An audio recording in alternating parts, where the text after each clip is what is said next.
Hello, hello, hello.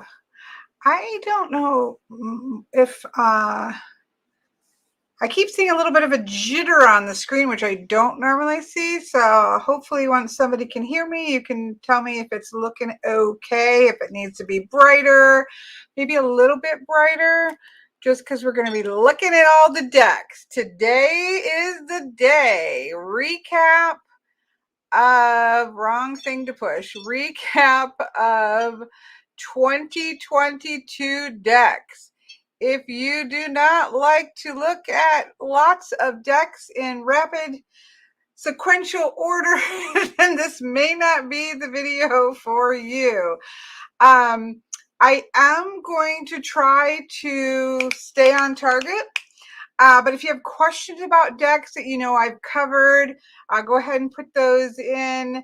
It's all about the decks today. I tried to do this at the end of the year to wrap up 2022. I'm kind of going backwards here. I'm going to go with my favorites at the beginning. You know, we're just going to go right out the gate for the people who don't want to look at the entire recap. You have opportunity to just go right into my favorite decks of 2022, and then I'll move into kind of going through all of the decks. I feel like I've got pretty much all of the decks that I had touched on. Some of them were full reviews. I did pull a couple that I just did in Plan With Me's and talked about in Plan With Me's. In fact, there's one more that I really do want to grab. So a little patience here. You know, no matter how much I try to do this, I know that I end up missing. Oh, maybe I already grabbed it. I feel like I'm going to end up missing a deck or two. So that's maybe I already pulled it. We'll see by the end.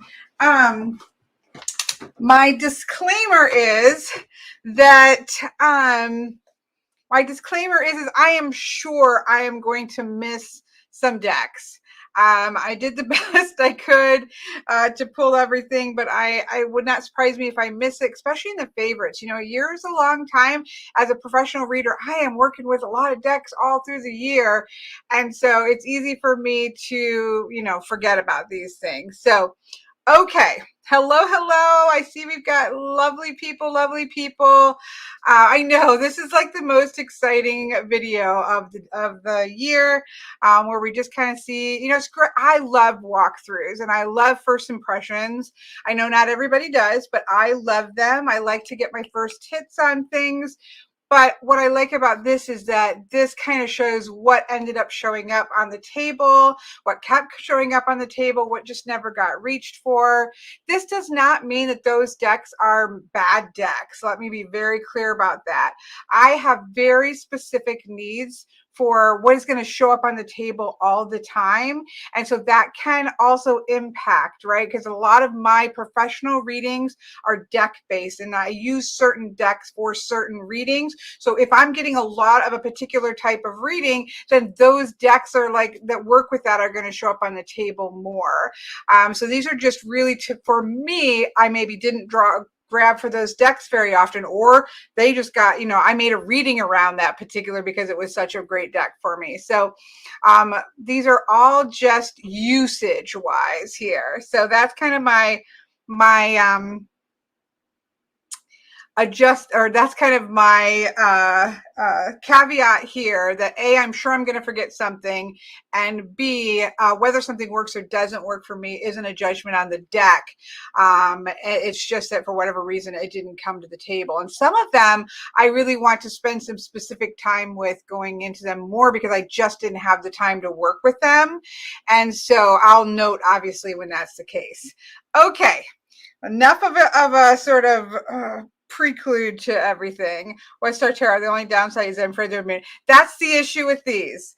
Yeah, just start a wish list. Wish lists are great because it lets you then, you know, take your time and think about it. I actually keep a doubled two-columned wish list. These are the decks that have caught my attention. And then I'll go back and look at things, look at images, look at some reviews or whatever. And then then I have a secondary part that are ones that I've actually decided, yes, I want those. And that's the list that I'll actually draw from when I'm going to purchase a deck. So, okay. Let's get into it because we got a lot of decks. And again, I apologize if it gets frenetic or feels frenetic. There's a lot of decks to kind of walk our way through. And so I really, for people watching this back, I do want to try to keep it moving and somewhat condensed in length. That is long for me, compared to the rest of the internet, but for me. So what I'm starting with are my favorite decks, kind of in system chunks in a way, I suppose. Funnily enough, like just decks that stood out. There's no rhyme or reason to this. There's no order here, but playing cards, I do love playing card divination. This has been hands down my most used playing card deck of the year. It is called the Eye of the Ocean. It is by the wonderful Stockholm 17. I love their decks. I have another of their playing cards. It's one of my all-time favorite playing cards. I love their expanded tarot that they did. But this deck, which is called the Eye of the Ocean, which was a Kickstarter, I don't know. I'm assuming that it's on their website at this point. I adore this deck. It keeps the basic pip arrangements, which are important to me as a reader. It's got, a background. Is this too bright? I don't know if Jamie, Deirdre, Heather, you guys know like how my lighting should look for the classes and stuff. So if this is too bright, I can't tell because the screen is bright, but if this is too bright, let me know. Anyways, it's got enough of a look to it that is gorgeous, but at the same time, it doesn't have so much art styleness to it that it isn't useful as a reader. So this has been my go-to. I have a reading called Quick Cartomancy reading where you just want to get a quick answer, a quick turnaround. No, doesn't take a lot of words. I'm not trying to fill it. I'm just giving you the answer. And I've almost entirely used, I want to say I've entirely used this.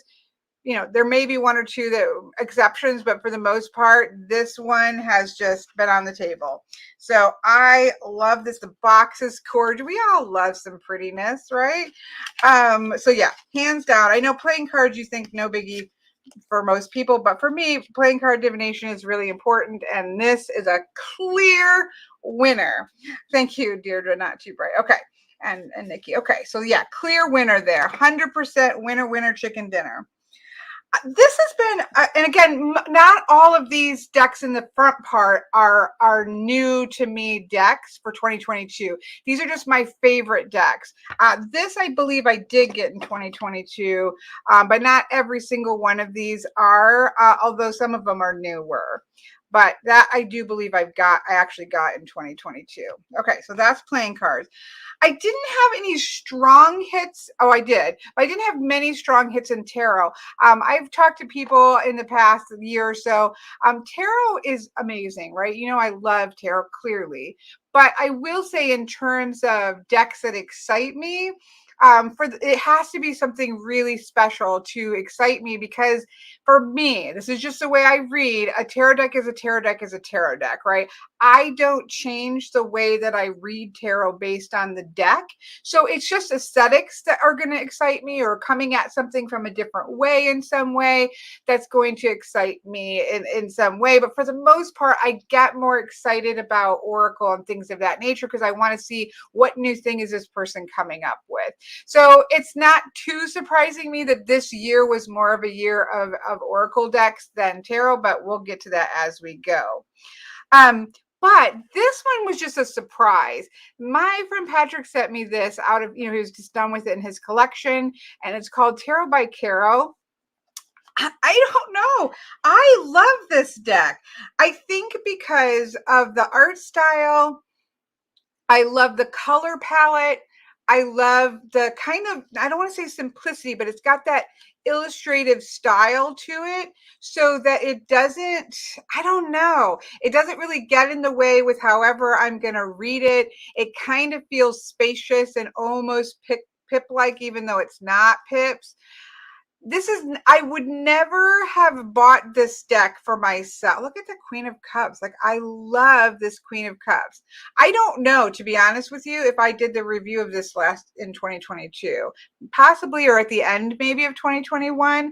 But anyways, I just love this deck. I have used it a lot. It just kind of feels neutral toned while being very bold and vibrant color palette, but not too vibrant. It's just, it's got what I would say is like a limited, look at this Three of Cups. I love this Three of Cups. I don't know. I just found this to be, there's a lot of color tones, so I feel like it's diversive in color tones. I love the, I don't know. I just love this deck. That's what I'm going to say. I will say an honorable mention to the Tarot de St. Croix. Again, I feel like that was a deck I did a walkthrough of this year, but it didn't show up on my list.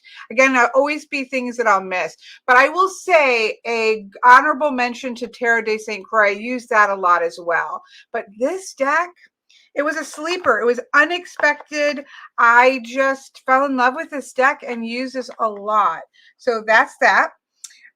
Okay, so that's tarot and playing cards. I'll talk about the other tarot deck here in a second. I'm going to kind of just clear as I go.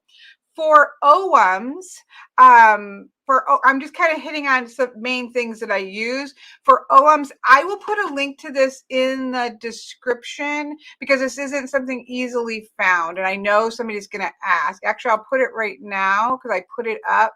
I think this is the only one that might be harder to find because this was a friend and student and hanger-outer, Miss Laura, who made this. But why this is a huge deal for me is that, you know, everybody reads things a certain way. So this is an Ogham deck. Everybody reads things in a certain way. And what she did was created a deck for herself in my working with oracles class. And she, you know, the keywords are based on my keywords as well as keywords of other people that I really utilize. So it just makes it a perfect Ogham deck. You know, again, the perfect Ogham deck is the deck that is, you know, you made or somebody makes that, you know, is working off of the same way you read, right? So I just found this to be super, it's just perfect. It couldn't be more perfect unless I made it myself, right? So that's the backs, which are gorgeous. And it's just beautiful. It's got the Ogham, it's got the name and the translation of it, and it's got some keywords that are in alignment with the way that I read the Ogham. So, you know, what can I say? Perfect. Perfect for a perfect Ogham deck. Again, I couldn't make it any more perfect unless I did it, you know, with my own self, and I'd probably end up with the same keywords. So there you go. That's that. The other is a gorgeous set of Oghams. I'm going to do a walkthrough of this. Again, this is a little bit harder to come by, but I wanted to mention it because I've been so in love with these. So this is a set of Oghams in which the creator, and I'll put list because I want to get the right socials because you can't just go to a shop with him. But he took the Oghams, the trees that are normally traditionally associated with them, and found North American trees that would be the North American correspondences, right? Because not all the trees in the traditional Oghams are ones that we work with or that are around us in North America. And so each of these are made from a piece of wood of a tree associated that could be found in North America. So they're absolutely stunning. They're energetically extraordinarily powerful, and I'm massively in love with them. That is that. Again, these are not easily found. He makes them very, you know, by hand and obviously slowly, but I will put links to this in, or how to at least contact him with what he has in the description box after the class is done. So if there's there's something that I think is hard to find, I'll try to put a link to it in the description box. But those are my favorite Oghams this year. Runes were harder. I used the same person who made those runes. I have spent all year with a large set of Anglo-Saxon runes, and I have used these a ton. Clients, personal, I love these, right? So these are a huge runner-up, but I couldn't for runes not do these. Again, you can't get these. These were made as a gift for me, and they are powerful, powerful, powerful. They sit in my ancestor space. Obviously, there's a random bear claw there, a random citrine. These sit in my ancestor space, and I'm constantly touching them, holding them, casting them. I just use them constantly. You can't purchase these. You'll have to have somebody get antler tips and make them, or make them yourself. I saw the way that these were made, heard the way that they were made. It's just super personal to me, and I use them every other day. I have my hands in this bowl. So this is just to say, find something that is yours, even if it's not something that you can purchase, make it for yourself.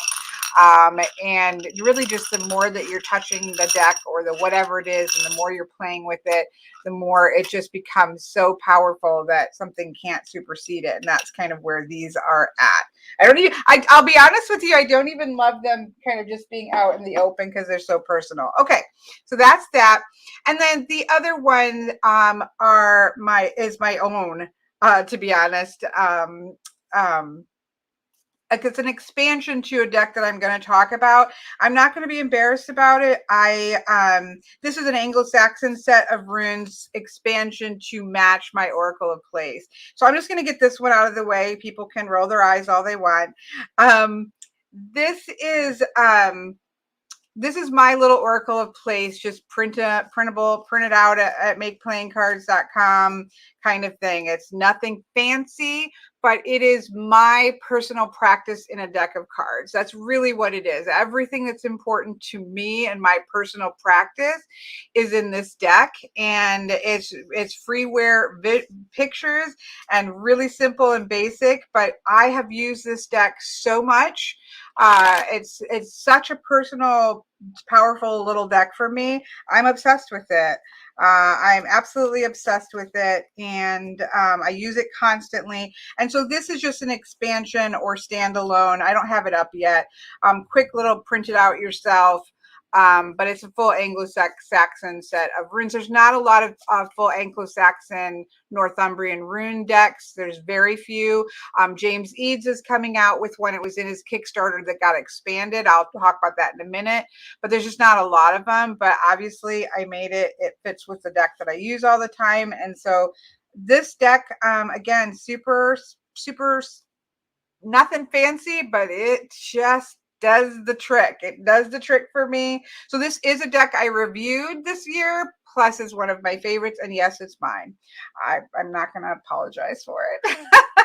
You know, again, the best deck you make is the best deck that reflects what you need it to be, is the one that you make.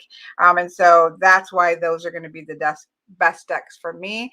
And, you know, I'm, again, not going to apologize for it. So moving on. I'm trying to go. Somebody asked while I take a breath, do I bone cast? Yes, I do. That's down in I have a set down in my ancestor space. Can we just 3 cheers to another thing I can drink, which is A&W Root Beer Zero. Can we just be happy with that? Okay. Breathing. Okay, we've hit those. Casting. So I'm just trying to hit on the main things that I do. Casting. I have videos on this. You can't buy, we got it froze up. See, I have a feeling that this is going to be very unhappy with all of the energy, because this is super fun and exciting. Let me deactivate and activate. Oh no, I deactivated the wrong thing. Let's try this again. Deactivate and activate. Activate tarot deck. Okay. This is not something that you can purchase. You just need to make it for yourself. But this was my Fairytale charm casting. I have videos on it. I'm not going to spend a lot of time here. I have a long-standing charm casting set, which I love and I still use. It's right here on my table. But there is nothing that can match the joy for me as this same, basic setup, but it is Fairytale oriented, which is just my jam. So again, I'm not going to stay here long because I've made a couple videos on this, but it's such a great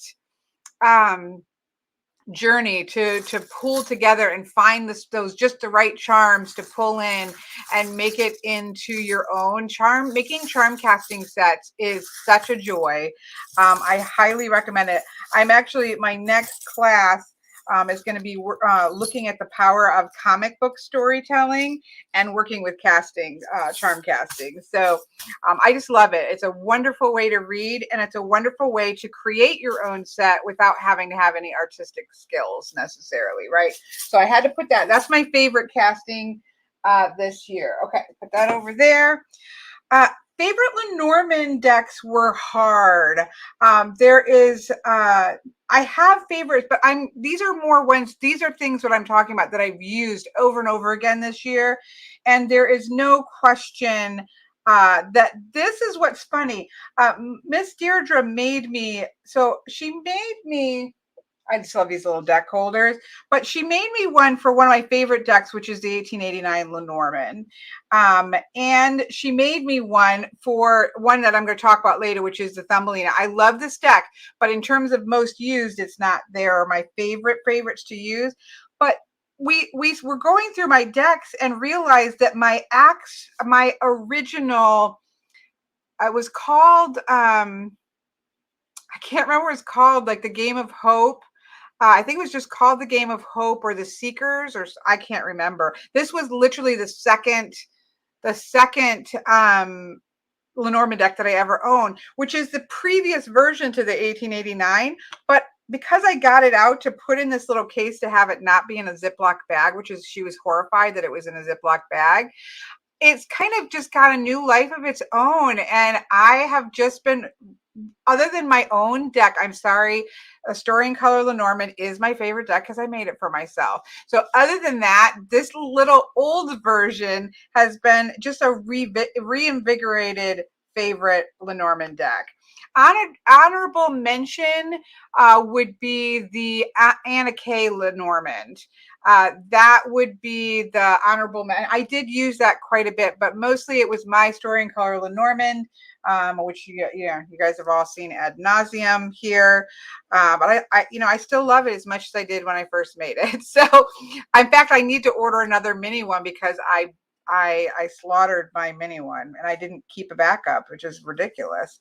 So I've got to order that. But anyways, other than my Story in Color Lenormand, this little old one, and then a honorable mention would be the Anna K. Lenormand. Those are my favorites. Okay. Okay, I want to talk about these real quick. These are just two sets of combos that I have just loved working with this year.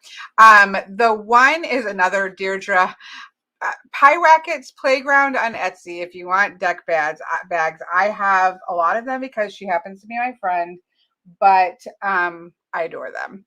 Anyways, this is one of my favorites actually because it's so gorgeous. But this is the Urban what's it called? Urban Crow Oracle. And this does have the expansion in it. I love this deck as an Oracle deck in general. I absolutely love this deck. But what I'm talking about it here is the combination of the Urban Crow Oracle and the Forhaxa Tarot, which are both by the same creator, MJ Cullinane. I'm sure that's not how you say her name, but anyways, I have used this combo so much. I've used it for listen and do ancestor reading that I do for clients. I've done it for Port in the Storm readings for clients. Those are the main ones I would say. but I love this combination. Even though this is, you know, Fae based, there are a lot of crows in here. And it just, they go well together. I also like this with her Crow Tarot, which I use constantly. That's sort of a base level. Crow Tarot is just like, if I just want to grab a deck that is just like a beautiful pip deck, it's the Crow Tarot. It goes with all my ancestry and mystic style decks of color tones. But I've really enjoyed these two decks together and used them a ton this year. So make sure I put the right one in the right one. So yeah, these were big winners for me and got a lot of usage. And then the other combo, sorry, I'm trying, you know, in the past I've just not put them away, and then I end up with such a mess at the end. I have to do that. The other combo for me, and this is a huge favorite deck. In fact, this is to me one of those, I've got a pile. Where did I put that pile? Well, it's kind of, I guess it's kind of here. The two, what I would, well, yeah, I'm gonna, let's stay. This is a huge win. In my opinion, was this, I think the Book of the Dead Oracle was a walkthrough from 2022. In my opinion, and this is because of the way that I read and the types of readings I do, this is one of those decks that I think that every once in a while you have a deck come along that is needed. That's there's not another deck that could easily fill, and I think I did a video on decks that are not easily replaceable, right? Not just because they're out of print, but because there's just nothing else exactly like it. And I personally think that the Oracle world needed the Book of the Dead. This is the Book of the Dead Oracle by Scylla Conway.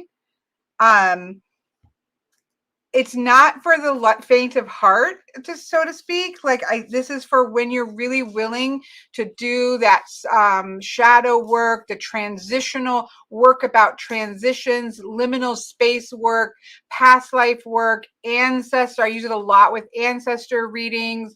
I use it a lot in my Listen and Do Ancestor reading. It really is kind of asking us to go into the other world spaces, into the liminal spaces, which is amazing. So to me, this is one of the like MVPs of 2022, because it's just, I cannot point to another deck that could take its place. It's just powerful. And so I've combined it a lot. This is one of my favorite tarot decks, and it's another Scylla Conway deck, which is the Shimmering Veil Tarot. And so these two I've used a lot together. I will have to look, Milo. I would assume so, but obviously I haven't looked for purchasing it. So I'll have to take a look and see about that. I would assume so, and if not, I would assume it's going to come back in stock. My recommendation would be maybe to message the creator to see maybe when it's going to come back in stock if it's not there. She's very communicative, so I would just check with her maybe. But I've loved this deck. This one I think was 2021. I can't remember, but I really love this deck. I use it in Port of the Storm readings all the time, and again, like the Listen and Do readings. I just love this combo. So I like the decks individually, but I also just, this combo and the other combo have been sort of home runs for me in 2022. And then again, in terms of like sleeper, unexpected, big decks for me in 2022 that actually I did walkthroughs of would probably be this one, this one, this one, and this one. As just sort of, this one came out of nowhere. I would never expected to love this so much. And this one I think is probably the best oracle to come out of 2022. That's that's for my types of readings, the things that are important to me to read with. So I'm not saying it's going to be the same for everybody, but for me, this is like irreplaceable. So that's that one. But as a combo, these two, and then the other two I just told you were just like really big combo hits there. I cannot exit 2022 without touching on Into the Lonely Woods. This has been a ultimate high favorite of 2022, and it's not going anywhere. It's still on my table. I don't see it going anywhere in 2023. I didn't know what I was going to think about this one. I don't always lean towards what I think as sort of sweet looking decks. If I just looked at the images, but this deck just hits and keeps on hitting. It is not always an easy deck, but it's always supportive. And if you're somebody who works with grief, who works with loneliness, who works with sort of stepping aside to come to realizations that need to come to realizations with, it's just a stunning deck. I have had so many powerful readings with this deck. I very rarely, I have pulled it out for a couple clients, but not, I would say maybe 1 or 2 times. This has really just been for me, but it is definitely an MVP of 2022. And I wouldn't necessarily have, I wouldn't have expected it. So I did buy it on the sort of, well, I'll get it and check it out, but I wasn't like, it was kind of like, I think 2021, that was the Lantern Oracle for me, where I'm still using the Lantern Oracle. That hasn't left my table, my ancestor space, I should say. That was like one of those, I'll get it, but I don't expect it to be like a biggie. And it was. And the same thing for 2022, it was Into the Lonely Woods. So there's that one. I love that deck. Love this deck, right? Untamed. I did a walkthrough of this. I haven't even had it all that long. This deck, I'm sorry, I have looked at a lot of animal decks, and I don't know what to tell you. I love this deck. I think it is a combination of, the artwork to me just really captures the energy of the animal very well. The keywords are almost always on point, minus the lion. I'm not a fan of the lion, but whatever. That's my card of the season right now.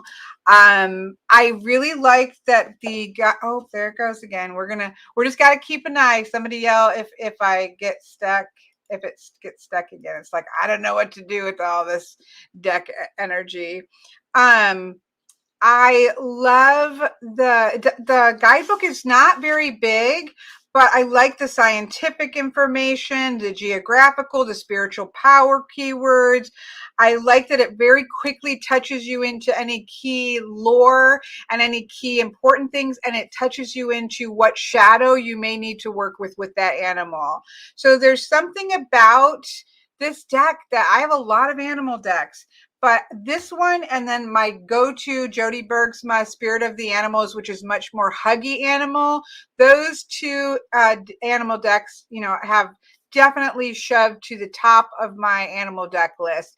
Jody Bergsma's Spirit of the Animal for hug, supportive, beautiful energy, and getting in there and doing the work with the untamed spirit. I have used this a lot with the with my animal spirit, sort of animal guardian check-in reading, and it's just on point. It just gets in there and does the work that I've been loving it. So yeah, this was a unexpected pickup. I think Patrick had picked this up at Books A Million and showed me a couple, and I was like, oh, that looks interesting. And then I was at Books A Million and picked it up and just love it. Just loved it. Oh, I know, Phyllis. It's just the keywords. I love the image. Sorry, I don't want to keep saying that, but it's just like that one card. It's just the keywords. I love the image, and I'm happy to ignore keywords. No biggie, no biggie to ignore keyword. Cheerfulness and pride. I don't know, for lion, for me, it's just much more powerful. I don't really think about the lion in terms of cheerfulness. The write-up on it is good. So again, this would be super easy to fix. Like, you could literally get ivory washi tape and put it over and sort of print out a print out the sticker to stick on it. Super easy to fix. I just ignore it. Like, there's a lot of decks I have to ignore keywords. So for me, this deck is so good that shouldn't, I'm sorry, Miss Phyllis, it shouldn't stop you from trying the deck out, but I get it. Sometimes there's that one deck that just for or that one card, you can't get around it. But I love, love, love this deck. It's a huge winner for me. Okay, two more in the favorite decks category. This is not a new to me deck, but I cannot leave 2022 without talking about this again. This is the Cosmovisions Oracle, and along with the Book of the Dead, I work a lot in transitional liminal space. Oh my goodness. I'm sorry, folks, especially if you're watching back. For whatever reason, my energy is too high for the tech. I really like to work with liminal space. I work with past lives a lot, do a lot of past life readings. I have a multi-dimensional check-in reading that has been probably my favorite. If I had to pick a favorite reading of mine for the year, which is a weird thing, but the multi-dimensional check-in reading has been, I've done so many of them and I've fallen in love with it. And sort of this has got a key to the patterns. I did a video about, looking for patterns and talked about it with this deck. I just love this deck. I have used it unrelentingly since I got the original test deck version before it came out on Kickstarter. I've used this deck unrelentingly. And for 2022, it showed up just as strong, if not more strongly, because it was a combination of past life readings, ancestral readings, healing, sort of trying to figure out what's going on pattern wise in the underworld of the multidimensional reading. So I've just had it on the table so much in 2022, and it just continues to be just for me and the types of readings that I do. It was an amazing tool. So it's kind of like with the Book of the Dead, for my personal reading style, those two decks were just tools that I just could not replace and would not want to replace. So I had to talk about that as a favorite again of 2023 or 2022. And then I cannot remember, to be honest, if this original Compendium of Witches, I don't have my list, so I can't remember if this was a walkthrough in 2022 or not. It might have been at the end of 2021. Sorry, folks. Hydrate the throat. But this is the mass market. I just recently put out a comparison. I'm not going to spend a long time here, but you can now get it mass market, which I am actually really glad for, because I think, it's just a great Oracle deck. I've been working with a reading that I'm going to put up. In fact, I took the picture of it, but I haven't put it up yet. Similar to my Animal Spirit check-in, but a sort of Council of Seers, which is how I did my year ahead reading, was a Council of Seers. And so I do a lot of readings. I do a reading a lot myself before I'm going to put it up for clients. And so I just love the idea of pulling a seer or even a grandmother, which is what I've been doing for myself, is pulling a Weaver's Oracle, grandmother, and then pulling a Council of Seers for each of the 4 elements as a check-in and to give us advice and aid in a particular area. And it's amazing for that. So again, I already have a walkthrough. I'm trying not to do walkthroughs of the readings, but in terms of usage, for me personally, I have used this a ton this year. And I'm getting ready to then turn around and be using it in client readings. But I love this. There is a tarot deck coming out by the same artist. Heather, I can't remember. Do you remember what the title? I think Heather's here. Yeah. But there's a tarot deck coming out in June, I think, of this year, of the same artist. So it's created by a different creator, but the artist is the same artist, and I'm really excited about that, just because I use this a lot, and so it will be great to have.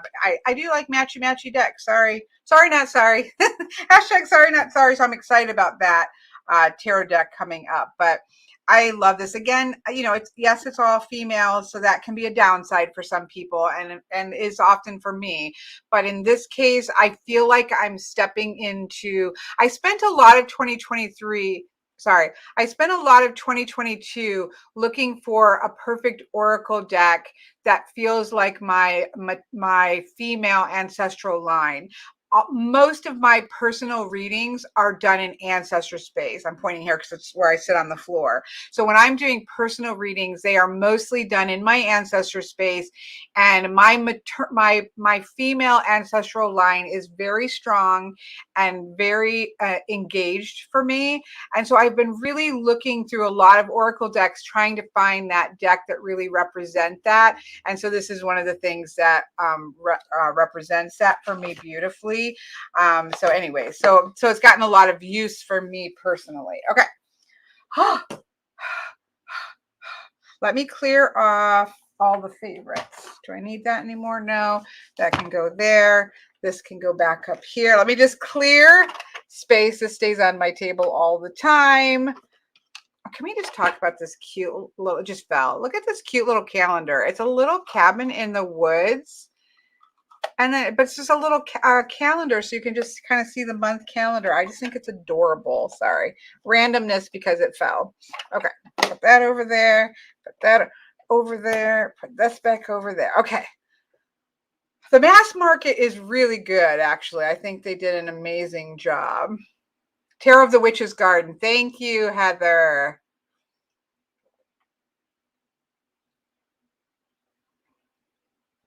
Oh my gosh, you are the best. Yes, and thank you, Miss Nikki.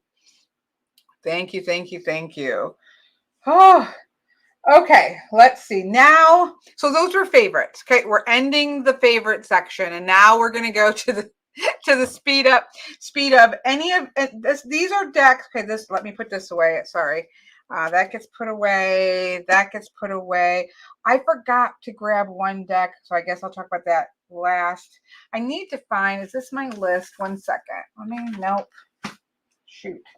I wish I had I have a list somewhere that I was pulling decks for. Oh, there it is. I see it. Let me grab it real quick so I can make sure at the end to hit on ones I forgot.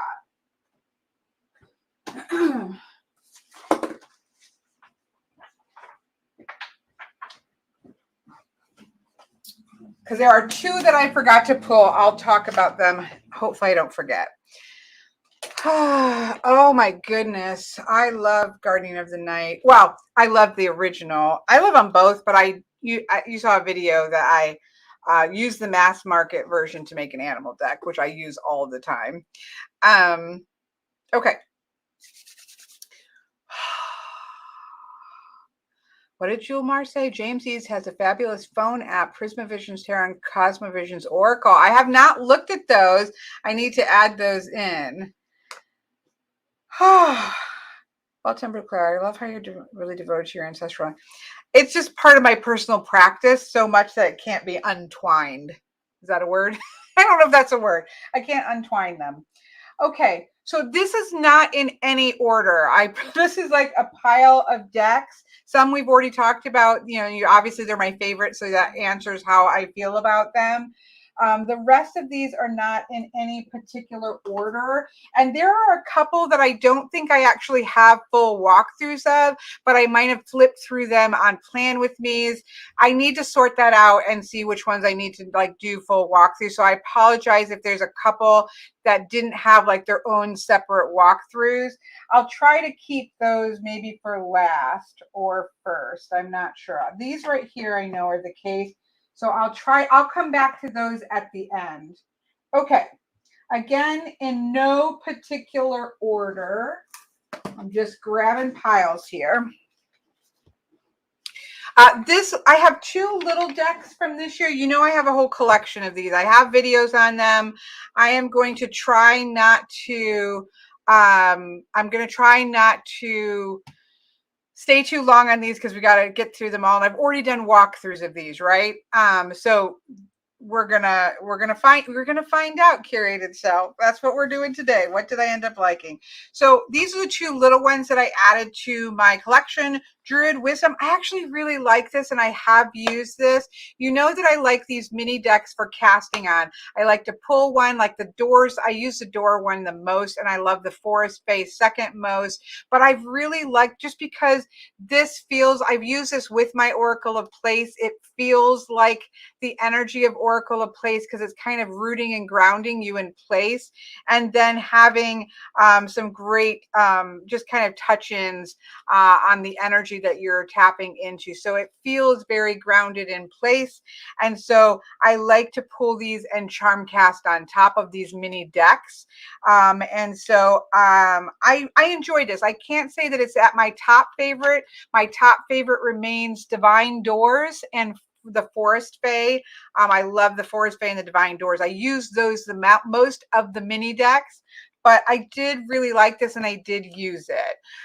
The other one that I got was Avalon Magic.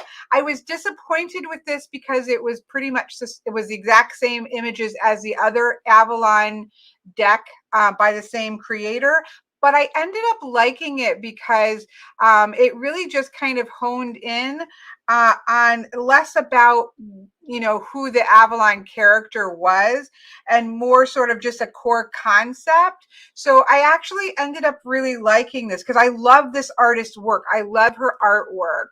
And I think I ended up using this more than I used the full deck because I just didn't even have to really think about how I felt about Avalon and the different characters, although it would come up when I would know who they were.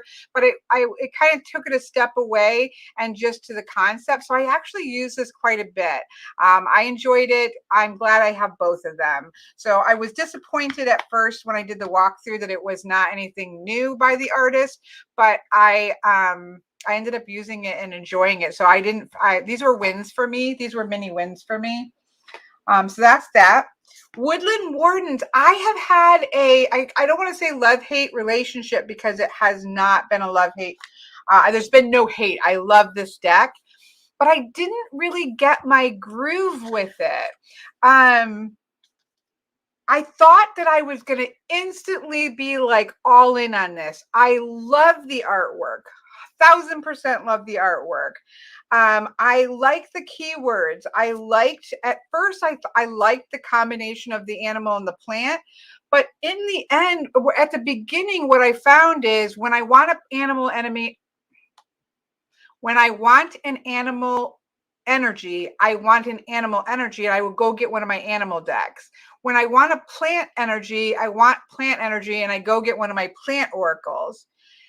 So then I didn't feel like I had a place for this combo energy. So I really found it, the first part of after having it, I was like, I'm not grabbing for that deck. But then the last part of the year, it really kicked into gear. And especially with some of my Wheel of the Year readings for people, where especially I had a couple clients who got both year heads and wheels, and I didn't want to give them 2 tarot cards of the year.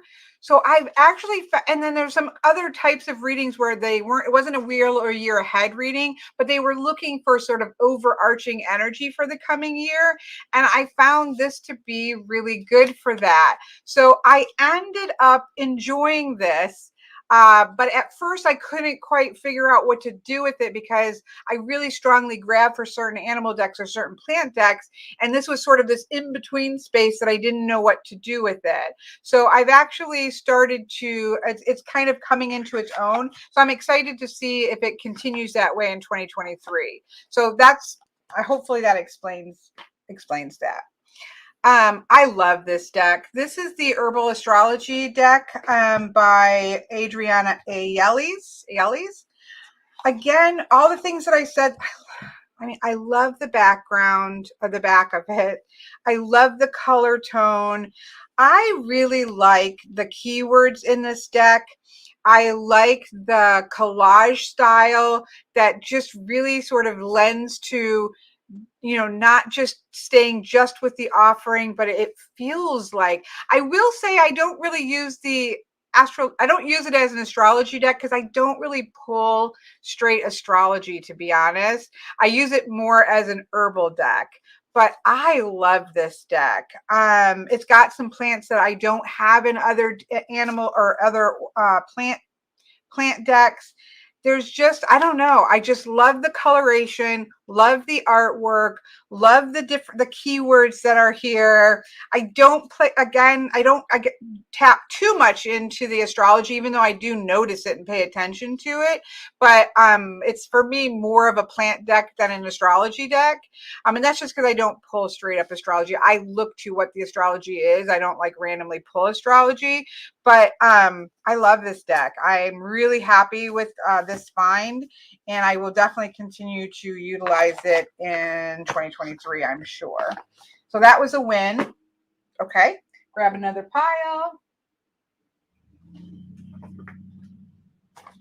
Here's some tarot decks. I guess I've got tarot decks piled together. Let me see if I have any other tarot decks. It was not the year of tarot decks. As I said before, it was the year of oracle decks for me. Yes, I do love it paired with Oak, Ash, and Thorn as well. And I have another, let me grab the other, here, this tarot deck. I think these are I mean, I've already talked about a couple, but this was not the year of tarot decks for me. I was much more focused on oracle decks and that type of thing, but these are the ones that I have reviewed. So let's talk about them. So this was these two decks. This was a birthday gift. I've got one. No, I didn't do a review of that one, so that'd be for 2023. I would never have bought this deck. This is a Somnia Tarot. I did a walkthrough of it, and I really do love this deck. I will not say that I use this deck a lot because I don't, but I have used it for clients. Surprisingly, they requested it. So I don't think I would use this deck for clients without a request from them, because I do think for some people the sheets tied over the heads and the ropes around the neck might just be uncomfortable. That's what I thought for my own self. But there's something about this deck. I have used this deck for myself for sort of dropping into the well. It feels very watery, as it should. It's like mostly on the coastline. It feels very watery. It feels very much like the water of the high priestess, which should be uncomfortable, right? Liminal space and water space and inner power and our emotional landscape, all that water stuff is uncomfortable space. It just is, right? And this deck feels like that liminal space, not like Fey liminal space like we talked about with the Hush Tarot, but High Priestess liminal space.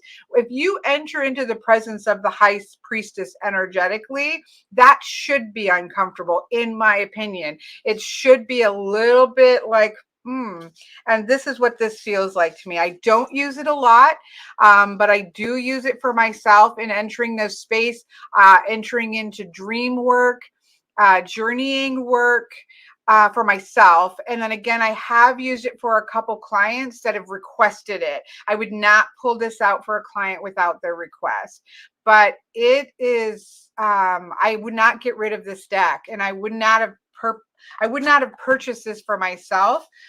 Thankfully, my friend Patrick did, and then handed it off to me because it just, even just holding it, like because of some of my readings with it, it makes me feel tight in my chest a little bit, not in a bad way, but in an uncomfortable way, but in a way that it hasn't left. I have it over here, even though I don't use it a lot. It stays on my kind of extended table of sort of personal decks that I tap into. And so it's been very powerful for me. I can't, just say it's for everybody to go out and get, because I think not everybody would love to work with it, but it's been definitely a plus for me. The Terra Volatile, I will say, I have not used a lot. Okay. I needed to untie that. Very Scorpio. Yes, Phyllis. That's a great way. A very Scorpio water into the depths kind of energy with it. I still love this. I want to, I always try at the end of the year also to say, what do I need to, I just haven't put the time into working with it. And I have a couple decks like that. And one of those is this. I love this deck. So it's the perfect card stock. I love there's some things I just wish some of the Christianity, because of the style art, this is not a derogatory towards it. It fits with the deck, but there is a lot of more medieval or more classical traditional Christian imagery in some important cards that means that I wouldn't use it for clients. And because I wouldn't, yes, Well-Tempered Claire. Sorry, Well-Tempered Claire says, isn't Margaret Peterson a very high priestess deck? 100% is one of my favorites, right? 100%. Like this image is stunning. I love this deck. I just don't use it with clients. 2 reasons. It's pretty Rider-Waite-Smith, which is just, not 100% my jam. And again, there is some Christian imagery on it that I wouldn't pull out unless I knew that a client was comfortable with that. Some of my clients, I know I can use those types of decks. Some of them I wouldn't. So that's the only reason I think it just hasn't gotten time on the table, but it's beautiful and I love it. And it's not something I wouldn't go into my getting rid of pile. I just haven't used it a lot. It feels maybe like it's more like a collection style deck, which I'm fine with. I have, me, I have no issue with my collection. And it feels more like this is a collector, as a treasured piece of my collection, but it's not a deck I use. That's the way I put that. Okay, let's put that over here. Okay, so hopefully that helped.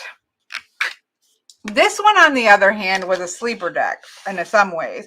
I really wasn't sure what I was going to think about this deck. Now, I have Oak, Ash, and Thorn, and it has been used to the nines. I use this a ton in my Wheel of the Year last year and this year. My Wheel of the year ahead readings are almost always done with this deck because it's a nice size for all the cards on the table. It goes with the illustrated Illuminated Earth Oracle, which I use in my year ahead readings all the time. And so it just works. This is not an animal deck in the sense that there are animals in all the cards. It is a tarot deck that has animals in the suits, and it's beautiful. I love this deck. It has been, you can already tell now. Well, let's see, I think you can probably tell by looking at these two. Now it's too bright. I don't know if you can see, but in person, the color of these are way different because this has been used so much. It has gotten its own natural patina. So I'm a huge fan of Oak, Ash, and Thorn. When I saw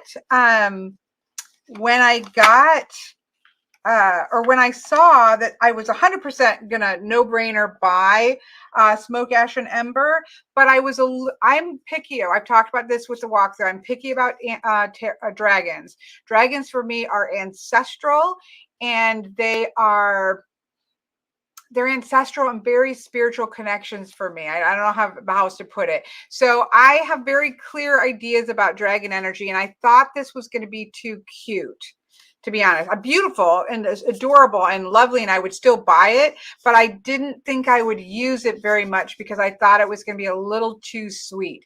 This is not a sweet deck. It has some sweet artwork, but it reads very wonderful. And I've actually used it in conjunction with Oak, Ash, and Thorn. And I have used this for quite a few of my year ahead and Wheel of the Year readings. I mean, look at that. So this has been 100% a hit for me, and I really didn't expect it to be. I really enjoyed it and got a lot of use out of it. So that's the Smoke, Ash, and Embers. Let's go to the other dragon deck. The other dragon deck was, I don't have, see, it's in a bag. Look at that fabric that Deirdre found. It's like dragon scales. It is not. Phyllis says it's not a sweet deck. It really isn't. It looks like a sweet deck, but it does not read like a sweet deck.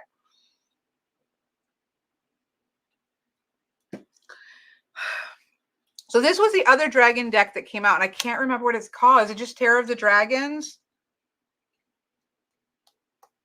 if somebody knows what this is called, I don't have the box because I keep it in my favorites cubicle and it's just in my bag. I don't have the box, so I cannot tell you the name of this. I'm so sorry. Well, you know what? It might be on this list. Yeah, it's called Tarot of the Dragons. So this is a mass market. I have not used, I love this. I loved it more than I thought I would. Again, these are closer to what dragons to me look like. I think the reason, and I love it, it's in my favorites cubicle. So again, there's very few dragon decks out there, and I haven't hit on like this is my dragon deck yet. This is close. I think the only reason I don't use it is very bright coloration, and it just doesn't go with some of the other decks that I use a lot of. But it would go, like this would go with, let me see. I need to pull, this is one of those decks that I need to get on the table a little bit more, but the bright colors would actually go with my, I do a lot of expanded Get There readings where I use this deck with Lightseer's Tarot and some other decks that go really good with my colors. But that would actually go really good. Sorry, folks, while we pair things up. But so I need to pull this out more. I just didn't end up pulling it out as much this year as I thought I would. So I haven't had it on the table a lot. But it's in my favorite cubicles. It's not going anywhere. I just haven't I haven't pulled it. I haven't pulled it out. And I think I just hadn't found what was the reading. I will say, in terms of my professional readings, it has really, my readings this year have not had a lot of, there haven't been a lot of straight up tarot readings. And my other type readings are more oracle deck based, and or they're oracle with a sprinkle of tarot. So that has made, again, the bulk of my readings are professional. So if I'm not having a lot of call for straight up tarot, because most of my clients are getting things like, again, all my readings have a lot of oracle in them. It's shifted in that direction. So I just didn't find that I was doing a lot of general tarot readings. So that meant there were a lot less, me pulling from a lot of different tarot decks. So yeah, this one I want to try to do more tapping into that this coming year, but it's still in my favorite cubicles. So there you go. This is, oh my goodness, I feel paper in it, so I should be able to say the name of it. This is the Lord of the Rings Tarot. I know that another Lord of the Rings Tarot came out that looks like etchwork. I haven't even gotten it yet because I really do love this. I haven't used it a lot. I haven't used it at all for clients. I've just used it for myself, and I haven't used it a lot, but I love it. I don't love Eight of Wands that are shooting across like that. It is very Rider-Waite-Smith, but it's just beautiful. If you're a Lord of the Rings fan, it's kind of a no-brainer to me because I think this is the best Lord of the Rings deck out there, and the back is gorgeous. Again, we have walkthroughs. I just love this. Yeah, this was Heather's fault. I am so glad that I have it, but I will say that I don't tend to grab like thematic decks like a Lord of the Rings style deck. I don't really grab them for clients. So that generally means that I don't use them as much. But in terms of my collection, this deck will never be going anyplace. And this is like a stunning, sorry, this is not supposed to be a let's review Deirdre's bags, but look at the tree. One of my favorite bags as well. So I don't use this a lot. It's more of a collection deck. It's very usable. That's one thing I will say. For a thematic deck, it is extremely usable. I don't think you have to lean into the theme to use it, which is a big plus. It's just for clients, I don't tend to do that. So I don't pull it out a ton, but I love it. It's definitely not something I regret purchasing by any stretch of the imagination. Okay. Oops, let's put this in. I'm trying to keep things with their stuff. Okay. What are we doing?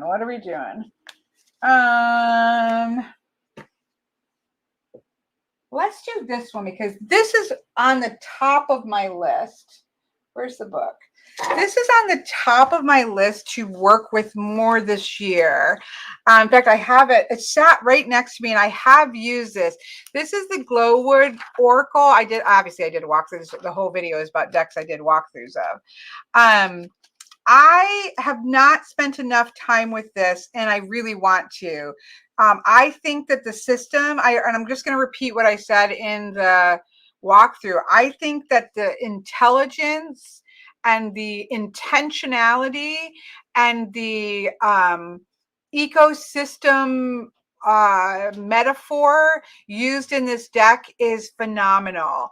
And I think there is such a place for this deck for me, especially if you are into, again, animistic style or belief system or ideology. If you're at all into working with plants and that type of thing, it's phenomenal, but it is something I think you need to lean into working with it, right? To really unlock it. And I just haven't done it yet. I have used it for myself.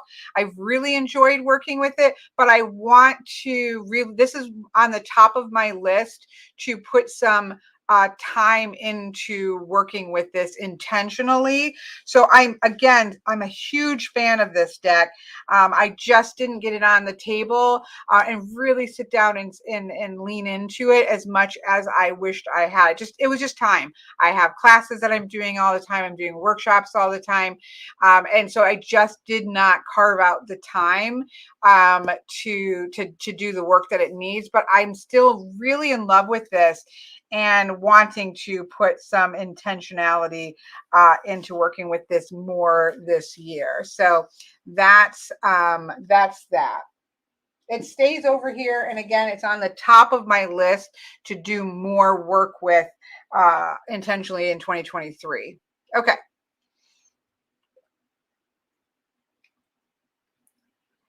Let's see.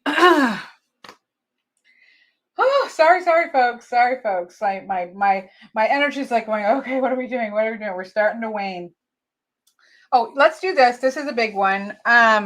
This is the whole, I did walkthroughs of these. Obviously, we're not going to stay on this long. This is a Kickstarter. I don't think the Kickstarter no, I know it hasn't, because I have his rune deck. So this is not something that's in his shop yet. It will be in his shop when it's done. People haven't gotten their versions of it. So I'm not going to spend a lot of time on this yet, but I did want to point out, actually, I didn't think I would like the tarot, and I have, but I haven't used it a lot. Again, I haven't done a ton of straight up tarot readings. And when I have mostly used the decks that I talked about, Tarot de St. Croix and the Tarot by Caro. And then I have used his Prismavisions because I've used the Cosmovisions so much that it has been a resurgent in my Prismavisions use. I have used the Prismavisions Tarot more this year than I have the whole time I've had that deck. So that's just what's been, I haven't used a lot of tarot decks, and when I have, they've been very specific to Oracle decks, so I haven't really used it. But I will say I'm looking forward. I haven't used the rune deck a lot, and that is because this year I have 100% been in Northumbrian runes, the full Northumbrian set.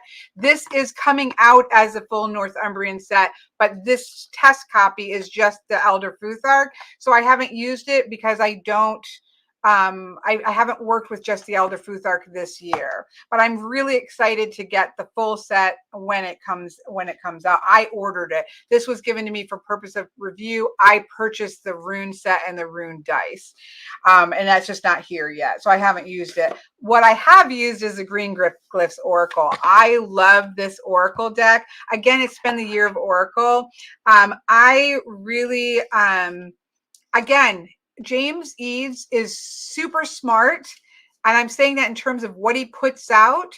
And to me, I find smartness to be sexy, and I'm not saying James Eaves is sexy, so I don't mean it that way.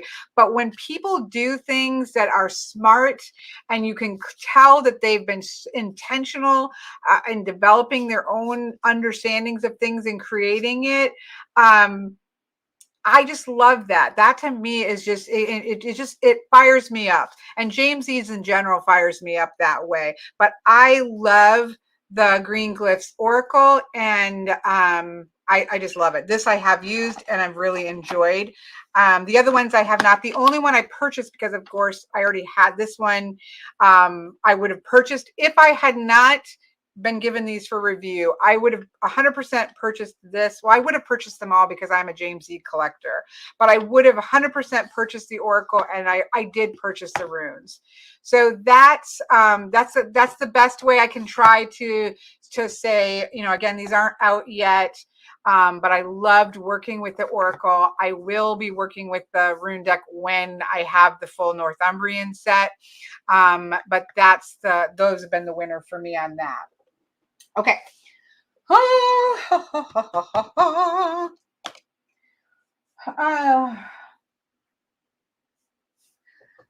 Okay. Let's grab this pile.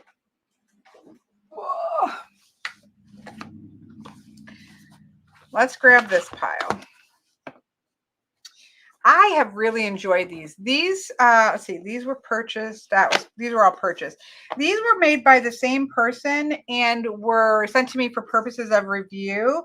And I've actually really loved these. I haven't put them away. I have them down in my Ancestor space. And that's where I've used them. I have generally pulled one of each.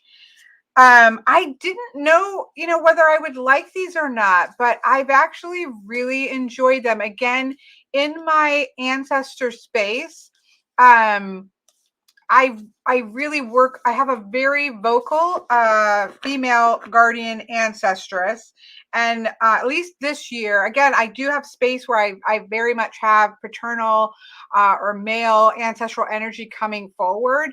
But my female, at least this year, have been particularly loud, and so I've really been working, trying to find decks that tap into that. And I have really loved these two decks. And generally what I've done is pulled one card from each. And I've just, they've been very supportive, also calling me out on, not calling me out, that's not the right thing, but highlighting where there are issues like panic and things like that. The only deck that I can think of that feels close to Wisdom of the Shadow would be Anna Turin's, oh shoot, why am I blinking, and it's too small for me to read from over there. Oracle of Echoes.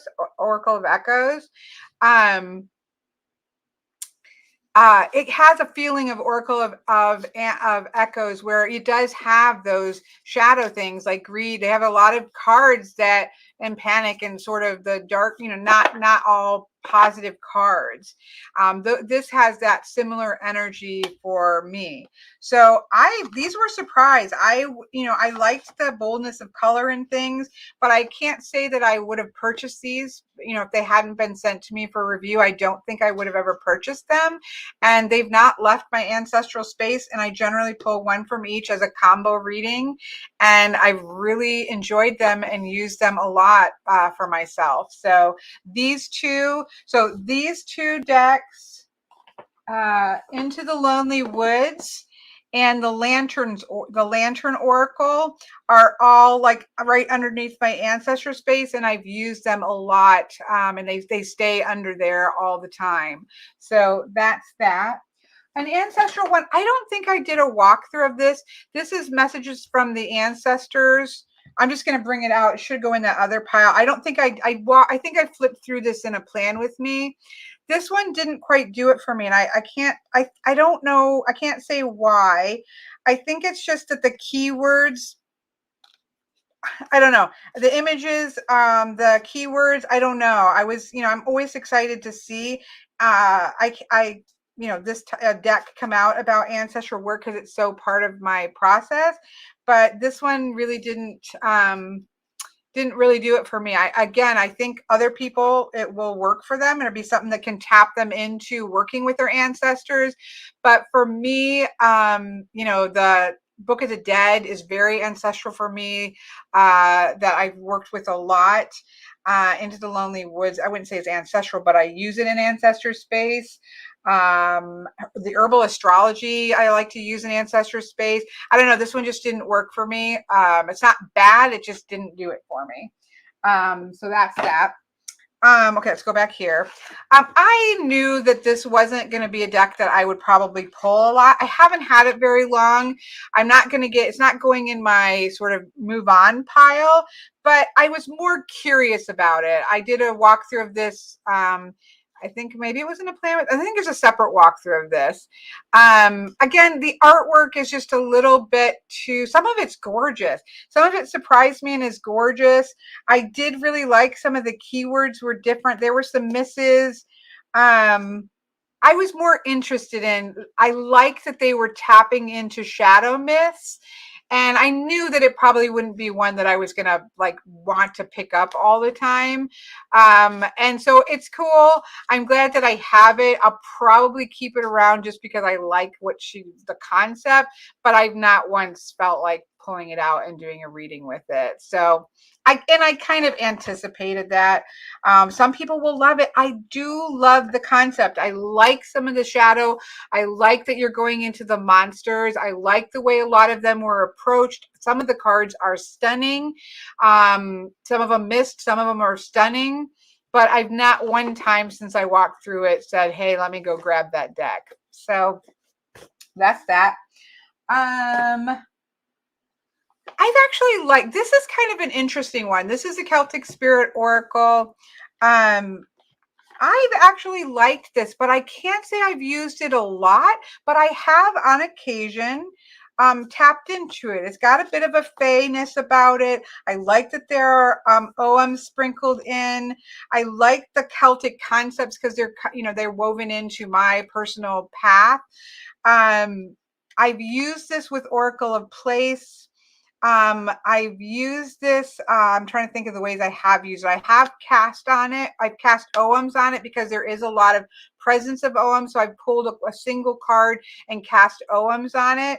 So I haven't used it a lot. Some of them I really, really love.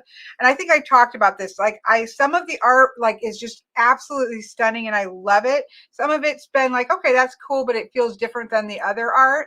But I have used it. It's stayed up on my shelf. I can't say it's a favorite, but I have pulled it. I have had the urge to say, oh, you know what, that would work really well. And it's mostly been in conjunction with Oghams. And I think it's because Oghams have show up in the deck. So it's one of those that I think is a solid okay, not a favorite, but also something that has had me pulling it. It's the best way I can put it. I try to be honest about like how, because it's kind of hard to judge. I do have a lot of decks, obviously. This is one I kind of purchased on a whim because I Celtic Spirit, sure, I'm gonna get that. But it has had me take it off the shelf and use it. So it's not like a home run, but it's not a miss either. It's kind of in that gray zone. Kind of see how much more do I pull from it in the coming year maybe, and see. But it's not, I wouldn't say it will ever go into my favorite cubicle, but it's still in my grab this every once in a while cubicle.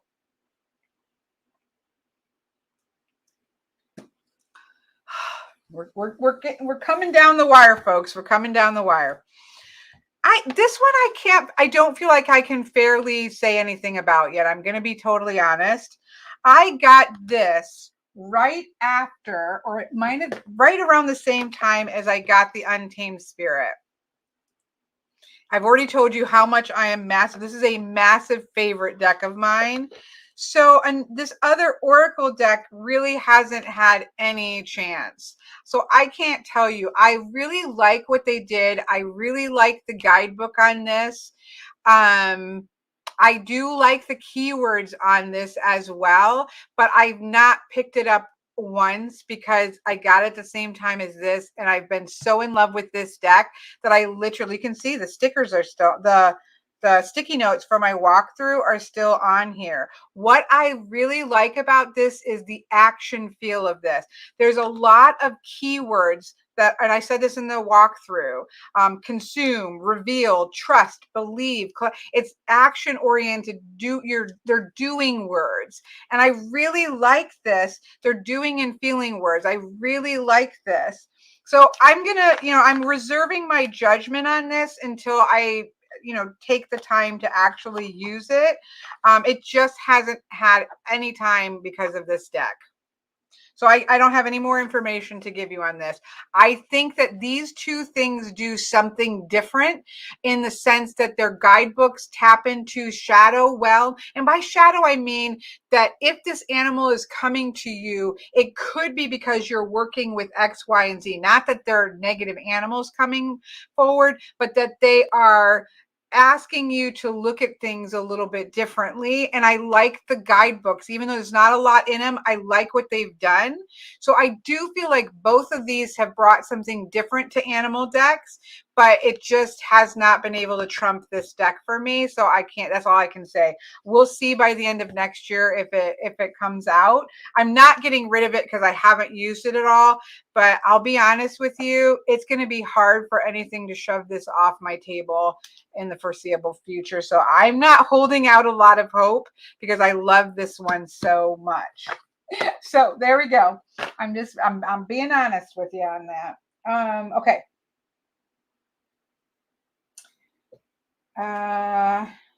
Heck a deck. This is a fun deck. I have not used this deck a lot. I have used it.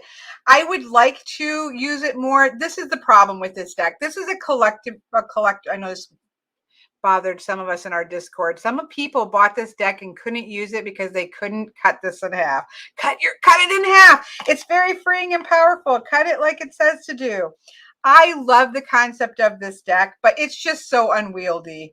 It really is just, it comes down to that. I haven't spent the time to play around with it much. When I want to do cartomancy, I'm doing cartomancy. I'm pulling out my, trusty plain old playing card deck, and it's just so big. It really comes down to it just being so big. But I love this, right? I love the concept. Again, smart, clever. It's in the whole thing of why we had Lenormand decks, this concept of pulling these things in. I just love this deck. I love the concept of this deck, and it will always be in my playing card collection, but I haven't used it. Look, I rolled over one of them with my chair, which is not, I don't like that, but so yeah, I never really thought this would come into like a strong reading deck, but I did do a walkthrough of it. So I did want to touch bases with it. I have a playing card collection that is probably bigger than my tarot decks only collection since I was, in the 90s, since I left my house. And this is going to have a strong place. I'll never get rid of it, but I don't use it for divination. I think it has great potential for divination, but I'm such a playing card divination in the core sense of playing cards that it just hasn't gotten on the deck, but I still love it. I love the feel of it. Okay. Last pile, I think. And then there's a, coming soon, pile.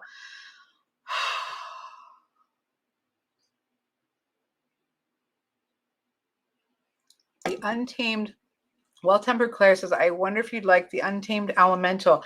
I need to look. I feel like I should know what that is, but it's not popping into my brain because I've got too many decks flooding my brain cells. Okay, these are decks that I have not done walkthroughs of, but I have purchased over the course of the year, and I've used them, or I've used them in Plan With Me videos, or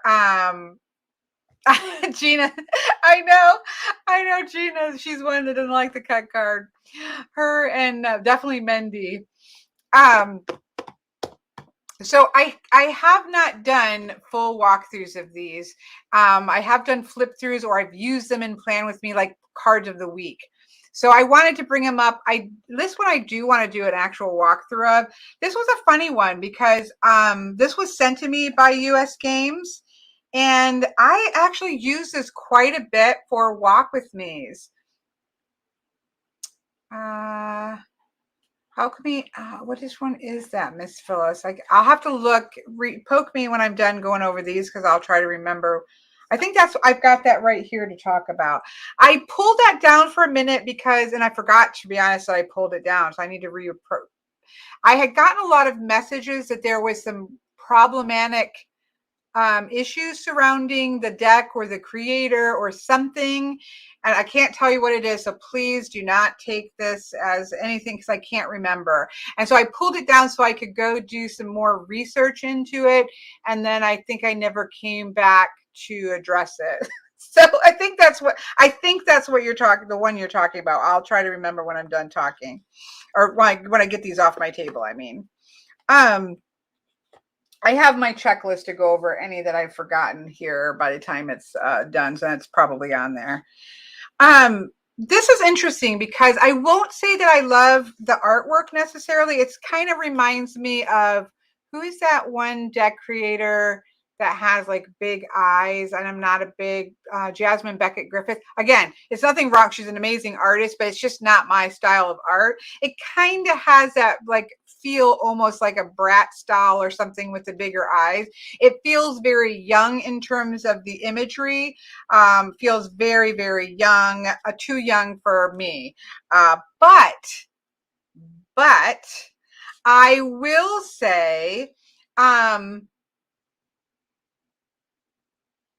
I really love the keywords. It was very good for pulling a card of the week. I did it quite a few weeks this year. Oh, there we go. We're freezing up. Yeah, I think if it's what I'm talking about, it's right here, and I am going to talk about it. I have enjoyed the deck myself a lot. I forgot to go back and figure out what was up. Okay, I am a out of sight, out of mind. If it's not on my planner or to-do list, I will forget about it. It is a character flaw and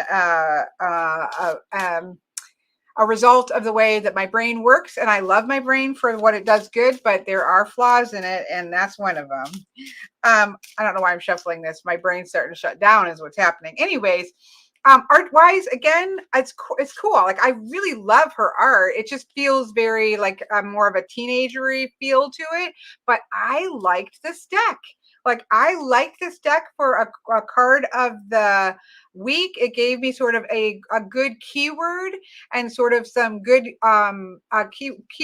main keyword, and it gave me some other keywords that worked really well in sort of an energy of the week. It's a small size. It went into my weekly thing really well. So I ended up really enjoying it. I don't know, that's the best I can say. It's beautiful, beautiful back, beautiful artwork. It just feels artistically too young for me, but I like the keywords, and I used it a lot for weekly pulls. So there you go. I don't know what else to say. Yeah, it had kind of teenagery feel to it. Like, my niece is into Oracle decks, and I would buy this for her. She would love the artwork and everything on it.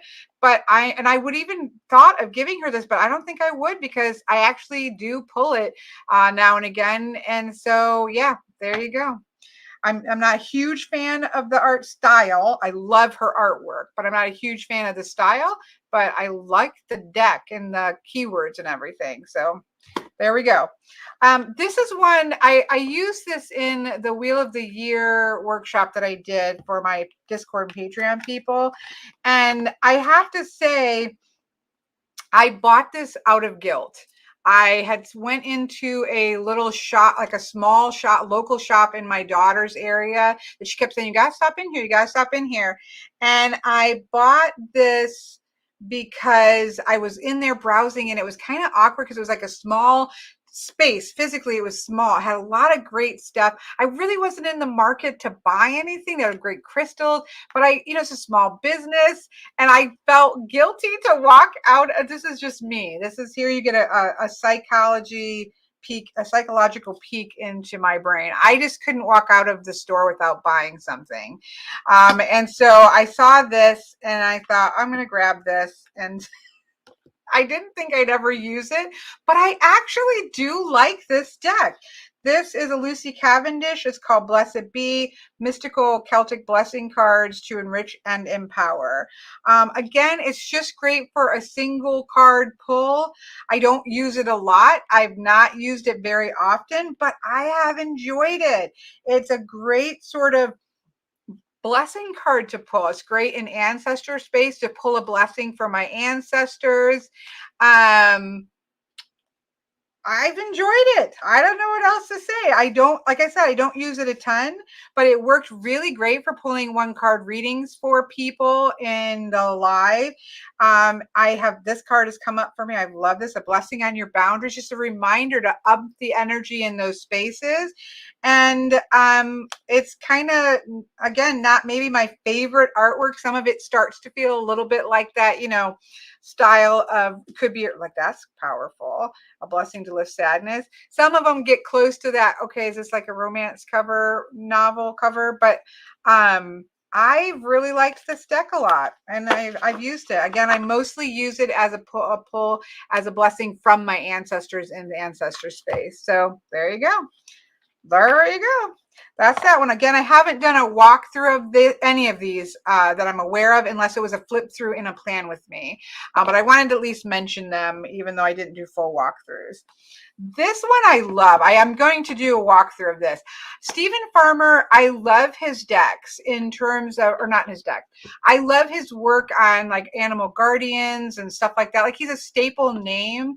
But I don't love generally his decks, because generally the artwork, in my opinion, is just not great. Like, it's kind of the free imagery that can be pulled, and it just usually really glossy. I don't know. I've just not loved his decks. This one is an exception. I love this deck. I love the matte cardstock that it's on. It's still some of that, you know, freeware imagery, but it's really beautifully done. It's messages from the spirits of nature. I really like this deck. I've enjoyed it. I haven't done a walkthrough of it. I have used it, again, for weekly pulls.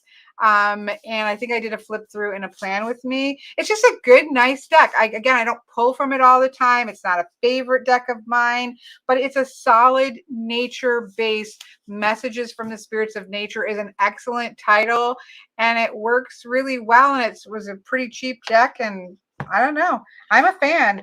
I'll see what, you know, I'll see where it goes in 2023. If it ends up, this could end up in favorites, in terms of similar to that one, some of the Denise Lynn decks that just, you know, they aren't maybe the best artwork, or, you know, like a single artist doing the work of picking, you know, doing art for a specific card that's so powerful, but still a really solid deck. And that's kind of what it feels like. A solid deck that, you know, isn't amazing because it's not necessarily having art made for each card, but just a solid, good reader. And that's what it kind of feels like. Is, I'm trying to think of that Denise Lynn deck. I've got the wrong one in front of me. I can see her forest one, but it's not that one. It's the one that we love so much. Sacred Destiny. Thank you. Is that the one where it looks like you're entering into windows? Is that the one I'm thinking about? Now I need to find out, because I want to make sure I say it correctly.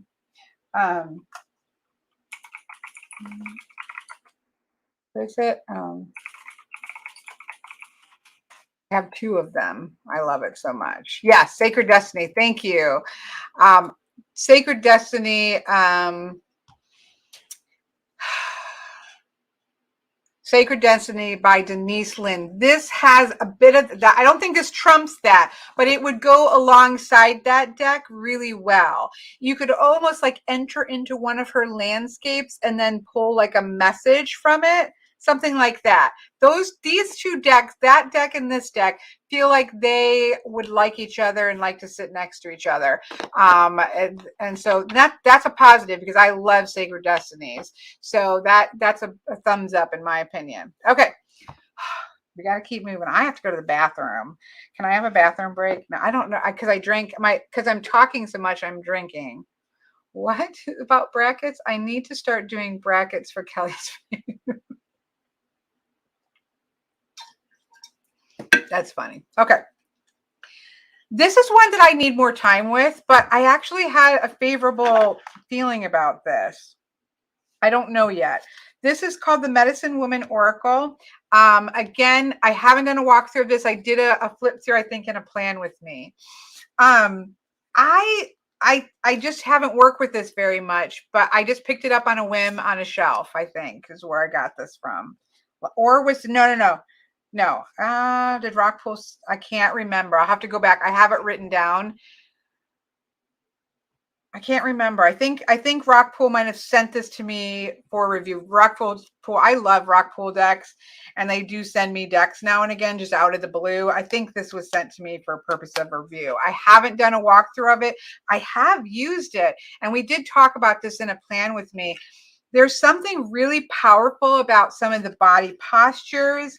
The color is really vibrant. The keywords on them, it has totems in it. This deck, there's something here. I just haven't sat down and done the walkthrough, which usually is what starts me to working with the deck. I have reached for this deck and pulled for this again in Ancestor space. Most of my private readings are in Ancestor space. So that's just, I know I keep saying that, but that's where I'm doing my personal reading. So I'm generally looking for decks that fit that energy for me, because that's where I'm doing a lot of my work. So there's something here. I like the animal decks. I like again, there's a power to this deck.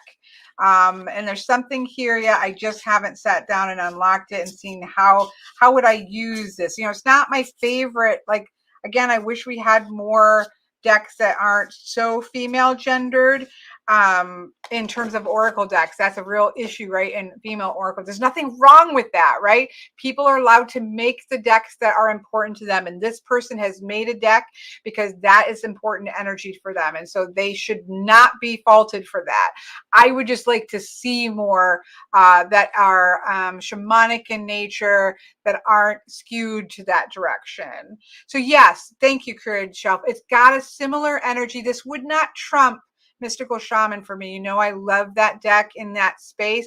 I don't think this would trump it, but this would be sort of a female empowerment version of that. So if female energy is really important to you, and you like sort of the energy of the Mystical Shaman, this might be. I'll do a walkthrough of this. It's on my list to do a walkthrough of. There's something here. I just haven't used it enough to say to you one way or another. I can't recommend it all the way yet, but I have had some strong readings with it. So that's where this deck lands. Again, these are in that kind of liminal space because I haven't done full walkthroughs of them, but I have actually used them. So that's where these are at.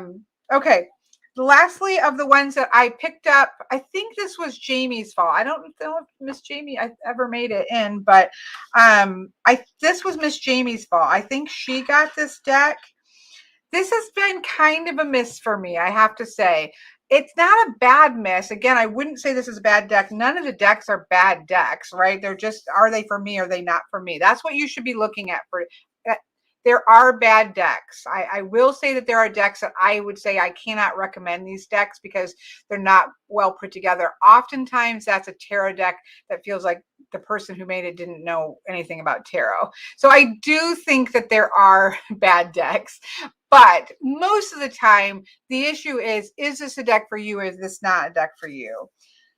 This one, I cannot tell you why either, because I almost feel like I like the coloration. It kind of reminds me of the energy of Miss Nikki, there was a deck that I think were misses for you, but I actually really love them that have a folky style to it. There's two of them that has animals and people in it. Oh my gosh, I can't remember them. I still kept them. I love those. It kind of feels like those decks. And I love like this mountain card. I'm going to keep this in the category that I haven't done a walkthrough of it, which activates decks for me. and I haven't used it enough. So I'm not, because I don't want to, like, looking at this, I don't want to make that call. Like, that's so gorgeous. I love this plant seed card. I love this seer card. I love this river woman card. So I'm going to put this on the, it hasn't snagged me. I've used, this one has called me to use it more often. So it hasn't snagged me yet, but like, it's really beautiful. I think it's a brighter color palette than goes with other decks that I use all the time. And I will say that color palette does affect what I'm going to pull out, because I'm usually using decks in conjunction with each other. And my color palette of a lot of my decks are much more like illuminated earth, mystical shaman. It's vibrant but earthy vibrant, if that makes sense. And this is very bright, and so it doesn't necessarily go like, look at that birch. The cards are, look at the thunderstorm, like that looks like somebody like is loving the thunderstorm. I'm going to do a walkthrough. I'm going to put this with this deck and this deck to do walkthroughs pretty quickly and see if I change my mind. I think it's more the color palette, to be honest, but anyways, this hasn't pulled me to grab it like this one has.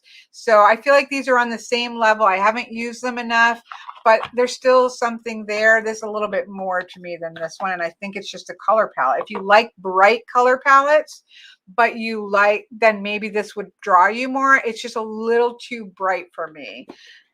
And that's fair enough, right? There's a lot of decks out there. And so it doesn't have to, everyone doesn't have to be for me. Okay. So those are these are decks that I've had in 2022. I've used them in Plan With Me's, but I haven't done walkthroughs. This one I know is going to be a keeper. I just talked about, and these I don't plan on getting rid of. These two are, I haven't quite decided what I would do with those, how I would use those. This would really just be for weekly oracle pulls, and again, a blessing when I want to just randomly want a blessing. So none of these are like strong contenders for being on my table all the time, but there's something about them that would keep me getting, keep me coming back to them or keep them in my collection, but not strong contenders and not my favorites. This one might end up in my favorite, but that's still to be seen. Okay. The only other deck on my table is this one. I think this is the one that Nikki was talking about. And I don't have the guidebook because I don't use the guidebook. I don't have the guidebook to tell you what this is called. Nikki, is this the one you were talking about? And if so, can you tell us what the name of it is? Because I don't know. What I like about this, again, there was something about the person who created this. There were some questions about it. I don't know what the whole thing was about. I will be very honest with you. For the most part, I don't care.